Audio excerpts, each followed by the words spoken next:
Sleepless, which is a new film out this week. So Jamie Foxx is an LA cop called Vincent, and when we first meet him, he is involved with his partner in essentially doing a bust which involves robbing a cocaine shipment, a large stash of drugs. So he is a cop who apparently is on the make, who is he's got his fingers in a whole bunch of things he shouldn't have his fingers on. It's a vast haul of this stuff, and inevitably, whenever a vast haul of that sort of stuff goes missing, the person from whom it has gone missing is not going to be happy. In this case, Dermot Mulrooney's casino boss. We were in Las Vegas. Did I say that already? We were in Las Vegas. So, meanwhile, Michelle Monaghan is an internal affairs agent. And when we first meet her, she's having one of those meetings that only ever happen in movies, in which somebody is having to talk to a psychological counsellor because of something they've been through that's kind of traumatic. She's got a very small cut on her face because she's reckless and something bad's happened. And it's one of the ones in which the counsellor says, I'm sorry, but if you don't talk to me about, what's happened, then I'm going to have to take your gun away. And then the person will say something like, yeah, great, good talk. Now I feel so much better. And they're very sort of, because, she's an action person, she's not somebody who's interested in you know exactly the kind of meeting I mean, which I don't believe ever actually happens in real life. No. Somebody does this sort of thing. Anyway, so very early on, our hero, Vincent, who is estranged from his wife, he has to go and pick up his son. His wife's working in a hospital. He has to go and pick up his son because his son is a ball player at school.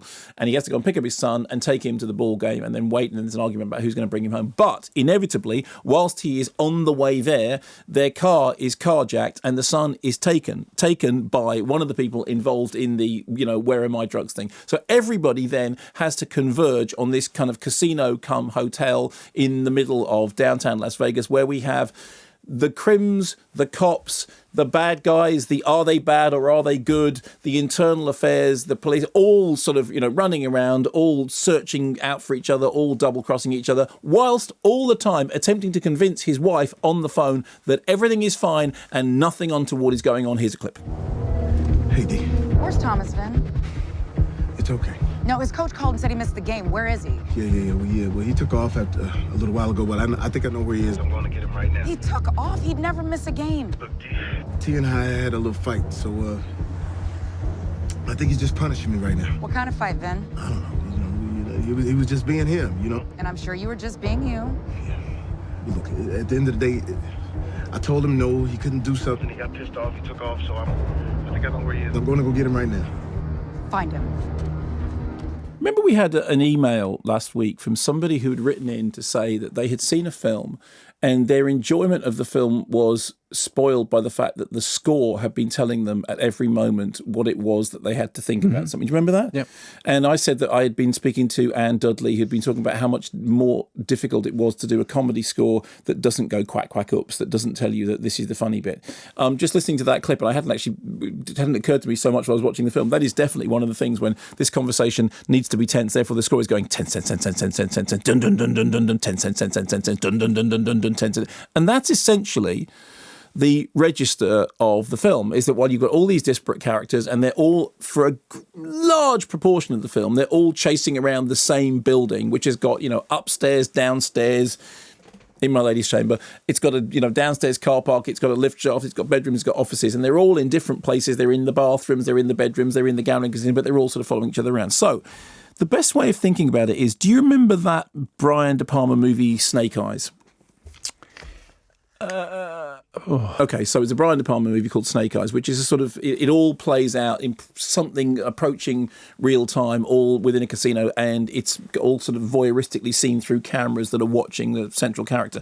Or if you think of Die Hard, when he's in the Nakatomi Tower and it's all to do with the architecture of the tower and where everybody is at any one place. Or you think of a film like Training Day when it's to do with that there's a cop who's gone bad and there's another cop who might be not bad and they're not quite sure and no one's...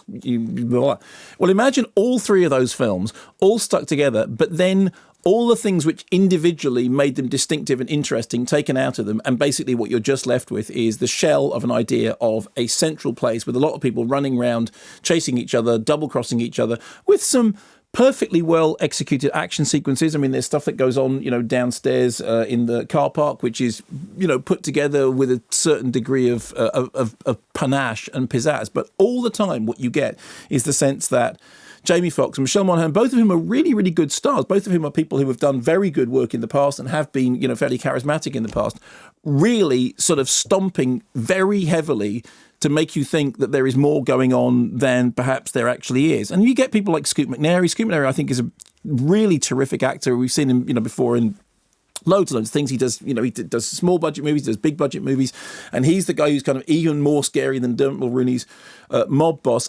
And they are all working hard, but they are all swimming upstream. They all feel all the time like what they're doing is just trying to push everything just over the edge, so it all starts to click and it all starts to fall together and it all starts to, and it never quite happens, and you end up with something which looks like a lot of potential, a lot of noise, a lot of dun dun dun dun dun dun dun dun dun dun dun dun, an amount of double crosses and twists and but you thought it was this, but actually it's that, but no, but then it's the other thing, and then it isn't, and it's all a bit.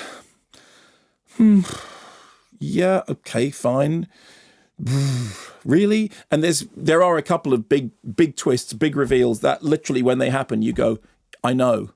I have actually known this for about 45 minutes, and I thought that you thought that I knew, and now that it's been revealed to me that you didn't think I know, I'm sort of slightly annoyed because I feel slightly insulted that you didn't think that I knew that thing that you've only just told me, which I figured out in Act 2. And when you do the cough button, Simon, it cuts both our microphones off. Yeah, well, it's quite a good idea sometimes.